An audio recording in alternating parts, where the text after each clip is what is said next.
پیارے بچوں، آج میں آپ کو جو کہانی سناؤں گی اس کا عنوان ہے بڑی مچھلیاں۔ عرب میں اشعب ایک مشہور بیوقوف گزرا ہے۔ یہ ایک مرتبہ کہیں جا رہا تھا کہ اس نے دیکھا کچھ لوگ بیٹھے مچھلیاں کھا رہے ہیں۔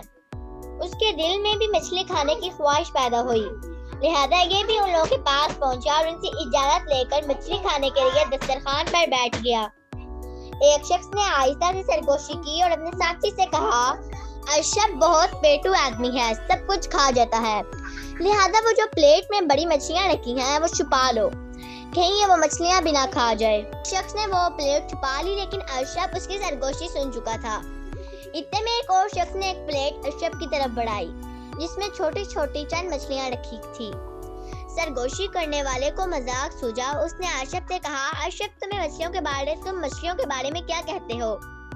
اشرف نے جواب دیا، میں مچھلیوں سے سخت ناراض ہوں، کیونکہ میرے والد صاحب مچھلیاں پکڑنے سمندر میں گئے تھے، وہیں کشتی ڈوبنے کی وجہ سے ان کا انتقال ہوا، وہ بھی سمندر میں ڈوب گئے اور ان کو مچھلیاں کھا گئی۔